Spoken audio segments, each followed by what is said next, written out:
오늘 주신 하나님 말씀 마태복음 13장 1절에서 17절 말씀 한 절씩 교도하겠습니다. 그날에 예수께서 집에서 나가사 바닷가에 앉으시매 큰 무리가 그에게로 모여 들거늘 예수께서 배에 올라가 앉으시고 온 무리는 해변에 섰더니 예수께서 비유로 여러 가지를 저희에게 말씀하여 가라사대 씨를 뿌리는 자가 뿌리러 나가서 뿌릴새 더러는 길가에 떨어지매 새들이 와서 먹어버렸고 더러는 흙이 얇은 돌밭에 떨어지매 흙이 깊지 아니하므로 곧 싹이 나오나 해가 돋은 후에 타져서 뿌리가 없으므로 말랐고 더러는 가시떨기 위에 떨어지매 가시가 자라서 기운을 막았고 더러는 좋은 땅에 떨어지매 혹 100배, 혹 60배, 혹 30배의 결실을 하였느니라. 귀 있는 자는 들으라 하시니라. 제자들이 예수께 나와 가로되 어찌하여 저희에게 비유로 말씀하시나이까? 대답하여 가라사대 천국의 비밀을 아는 것이 너희에게는 허락되었으나 저희에게는 아니 되었나니 무릇 있는 자는 받아 넉넉하게 되되 무릇 없는 자는 그 있는 것도 빼앗기리라. 그러므로 내가 저희에게 비유로 말하기를 저희가 보아도 보지 못하며 들어도 듣지 못하며 깨닫지 못함이니라. 이사야의 예언이 저희에게 이르렀을 때 너희가 듣기는 들어도 깨닫지 못할 것이요 보기는 보아도 알지 못하리라.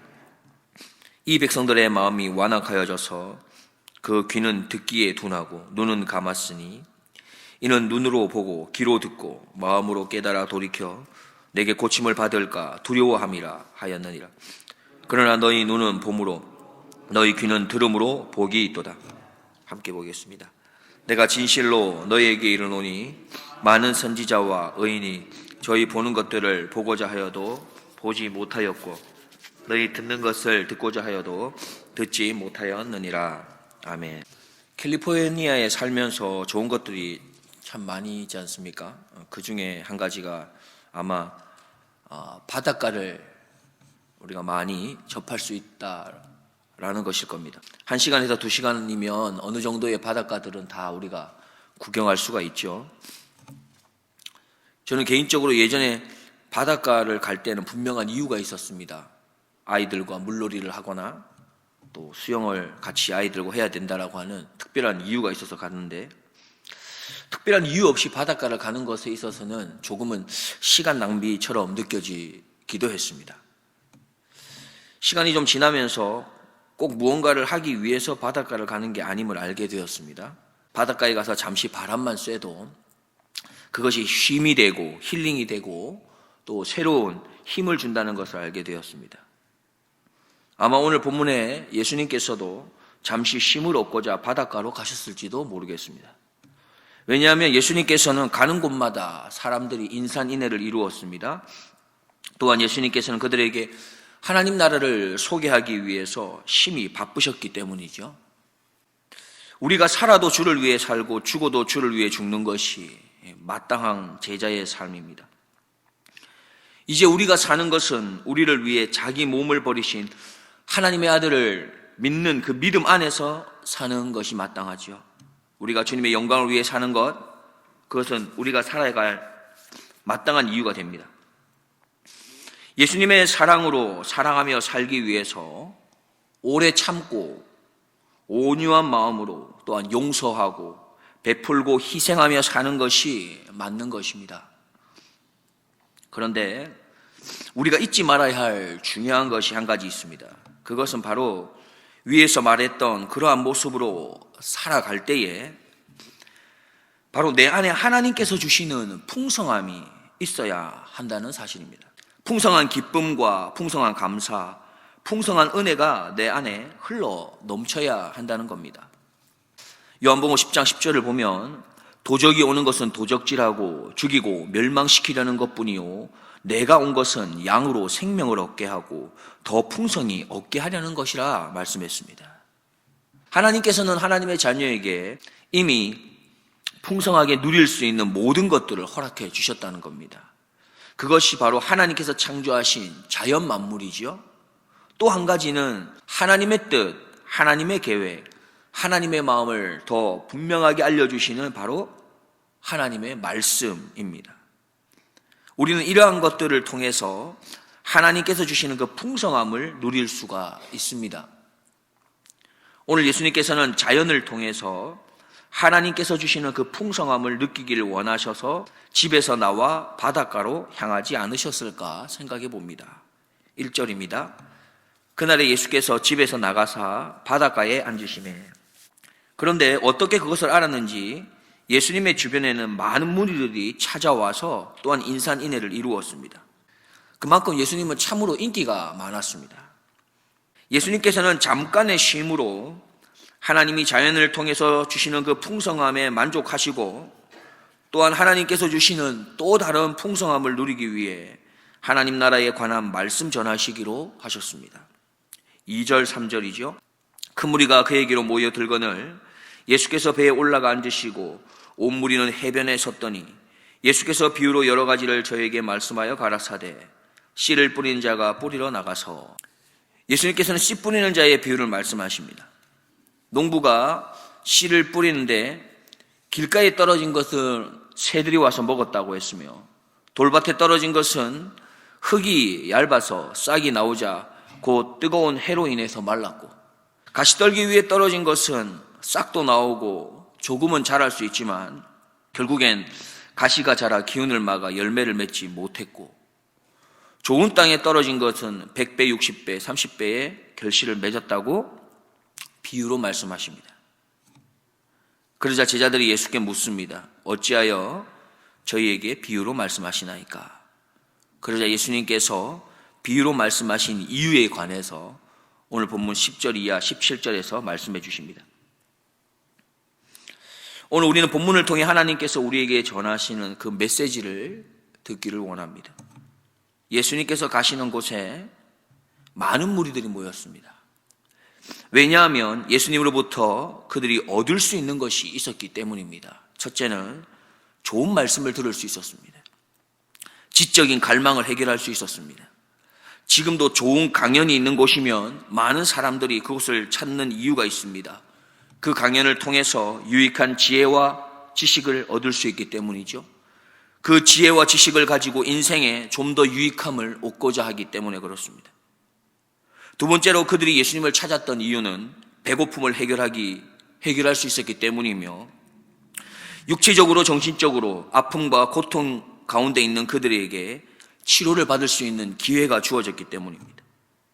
예수님이 행하신 이적과 기사를 통해 병고침을 받았으며 마음의 상처와 아픔까지 치유받았습니다.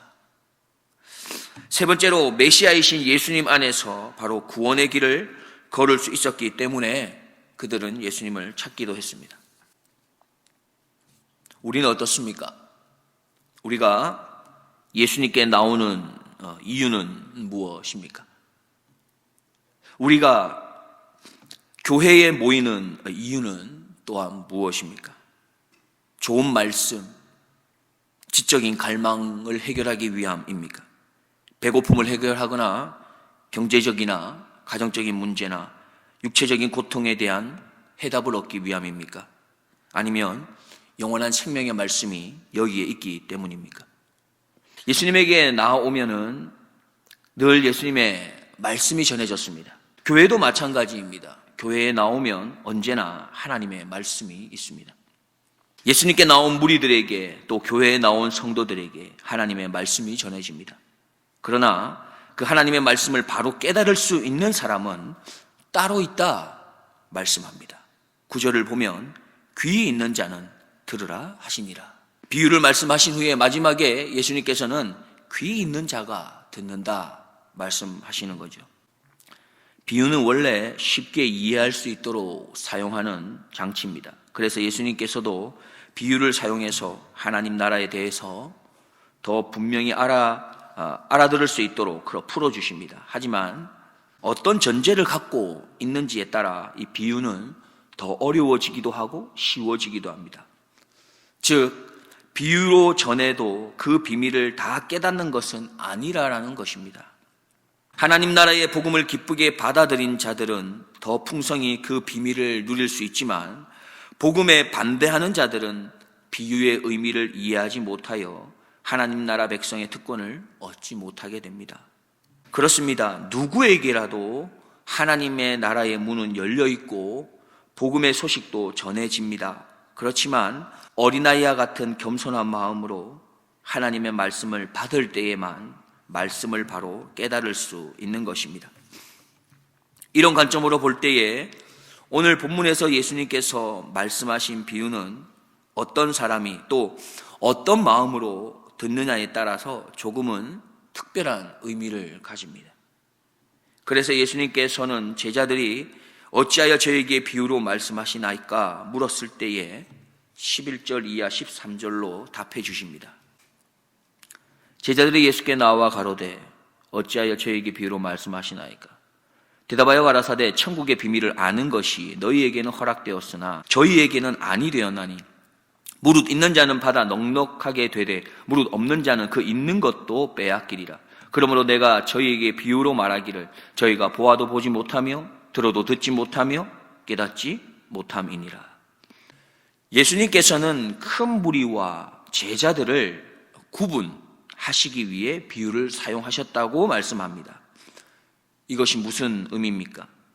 하나님 나라에 대해서 듣기만 하는 것을 좋아하고 그 나라를 위해서 세상 나라를 포기하지 못하는 이들에게는 이렇게 쉽게 비유로 하나님 나라에 대한 이야기를 하지만 그저 그들에게는 단순히 호기심 대상이거나 이야기거리로만 남아있게 되는 그런 비유라고 말씀합니다.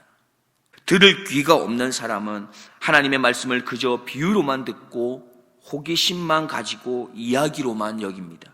들을 귀가 없는 사람은 하나님의 말씀을 묵상 그리고 공부 또한 때에 따라 가르치고 나눌 수도 있지만 순종의 자리까지 나아가지는 못합니다.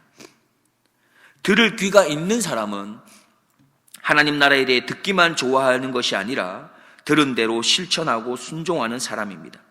들을 귀가 있는 사람은 하나님 나라를 얻기 위해 세상 나라를 포기할 줄도 알고 넓은 길이 아닌 좁은 길, 화려한 길이 아닌 조롱받는 바로 그 십자가의 길로 향하는 사람입니다. 예수님께서는 큰 무리와 제자들을 비교해서 우리에게 가르침을 주십니다. 큰 무리들은 예수님의 말씀을 듣기 위해 모여들지만 그들은 보아도 보지 못하며 들어도 듣지 못하며 깨닫지 못하는 무리들이라 말씀하십니다. 그리고 그 이유에 대해 15절에서 말씀합니다. 15절 말씀 같이 한번 보겠습니다. 이 백성들의 마음이 완악하여져서 그 귀는 듣기에 둔하고 눈은 감았으니 이는 눈으로 보고 귀로 듣고 마음으로 깨달아 돌이켜 내게 고침을 받을까 두려워함이라 하였느니라. 무리들은 마음이 완악하기 때문에 그렇습니다. 마음이 악해서 귀로 듣고는 있지만 제대로 듣지 않으려고 합니다. 눈으로 볼 수 있지만 도리어 눈을 감아버립니다. 마음에 있는 것이 밖으로 나오는 것이지요. 무리들은 예수님께 나오긴 했지만 그의 마음의 동기가 이미 불순합니다. 자신의 이익을 좇기에 급급합니다. 그들의 마음은 완악했습니다. 결국 무리들은 예수님께서 자신들의 요구를 충족해 주지 못하자 즉시 돌아서서 예수님을 죽이라고 소리치며 죄수의 형틀인 십자가로 내어 몰았지 않습니까? 마음을 잘 다스리십시오. 마음에 주님을 모시고 참된 평안으로 채우십시오. 그렇지 않으면 떠나갔던 악이 도리어 다른 악을 데리고 와서 우리의 마음을 더욱 완악하게 할 수 있기 때문에 그렇습니다. 오늘 무리들의 모습을 보면 얼마나 완악한지를 보여주는데 예수님을 통해서 고침을 받을까 두려워할 만큼 완악했습니다. 즉 예수님을 통해서 변화될 수 있고 고침받을 수 있다는 것을 알면서도 그것을 거절한다는 것입니다. 세상과 버타여 죄와 버타여 먹고 마시며 함께 즐기는 것이 예수님과 버타여 좁은 길, 십자가의 길, 희생, 헌신, 섬김의 길을 가는 것보다 더 좋다고 여기는 것입니다. 어떠하십니까? 혹 우리들의 모습에는 무리들의 모습들이 있지는 않으십니까? 감사한 것은 우리가 큰 무리였는데 그렇게 우리가 스스로 복음의 말씀에 귀를 닫았고 눈을 감고 살았는데 그런 우리에게 하나님의 은혜가 임했다는 것입니다. 하나님께서 은혜로 찾아와 주셨다는 사실입니다. 내가 귀를 연 것이 아닙니다. 내가 눈을 뜬 것도 아닙니다. 하나님의 전적인 은혜로 하나님께서 친히 눈을 띄워주셨고 귀를 열어주셨습니다. 나는 의지적으로 완악하여 고침을 받을까 두려워하며 고침을 거부했던 악한 죄인인데 이러한 우리에게 하나님의 특별한 은혜가 임한 것입니다. 그래서 하나님께 간구할 수 있게 되었지 않습니까? 하나님, 나의 눈을 열어달라고, 귀를 열어달라고, 십자가의 길을 따를 수 있도록 용기를 달라고, 좁은 길을 담대히 걸어갈 수 있도록 성령님 도와달라고 그렇게 우리가 기도할 수 있게 된 것 아닙니까? 이것이 은혜입니다. 가시밭, 돌밭, 길가 이렇게 여기에 떨어져 있는 씨는 결국 열매를 맺지 못하고 다 죽습니다. 오직 좋은 밭에 떨어진 씨만이 100배, 60배, 30배의 결실을 맺는 것입니다. 잠시 생각해 보겠습니다. 나의 마음은 완악합니다. 어느 정도입니까? 예수님을 통해 고침을 받을 수 있음을 알면서도 도리어 고침을 받을까 두려워하여 예수님을 멀리하는 그런 완악한 모습이 우리의 실체입니다. 우리로부터는 선한 것이 도무지 나올 수가 없습니다. 우리는 아무리 노력해도 길가 혹은 돌밭 혹은 가시밭일 뿐입니다. 결국 우리의 힘으로서는 죽음의 길에서 벗어나지 못합니다. 오직 하나님의 은혜가 우리에게 임할 때 우리는 좋은 밭이 되고 그곳에 떨어진 하나님의 말씀의 씨앗은 풍성한 열매를 맺게 됩니다. 우리가 이 세상을 이길 수 있는 힘은 결단코 나로부터 나올 수 있는 것이 아닙니다. 오직 하나님께로부터 나오는 것입니다. 그 힘만을 의지해서 오늘도 말씀으로 승리하고 기도로 승리하고 믿음으로 승리하는 복된 하루가 되기를 주님의 이름으로 축복합니다. 기도하겠습니다. 하나님 아버지, 우리에게 믿음을 선물로 주시고 하나님 나라 자녀 삼아 주셔서 감사합니다. 우리는 마음이 완악해서 말씀을 들어도 깨닫기를 거부하며 깨달음에 귀를 닫고 눈을 감았던 죄인 중에 죄인입니다. 그런 죄인을 사랑하셔서 긍휼과 은혜와 사랑으로 찾아와 주시니 감사합니다. 우리가 받은 은혜와 우리가 받은 그 사랑이 얼마나 놀랍고 큰 것인지를 잊지 말고 날마다 하나님의 은혜 안에서 하나님께 또 예수님께 꼭 붙들린 바 되어서 그렇게 30배, 60배, 100배의 열매를 맺는 삶을 살아낼 수 있도록 하나님 은혜를 베풀어 주시옵소서. 오늘도 말씀과 기도로 승리할 수 있도록 우리를 인도하여 주옵소서. 우리의 기도를 기뻐하시고 우리의 도움이 되시는 우리 구주 예수 그리스도의 이름으로 기도드리옵나이다. 아멘.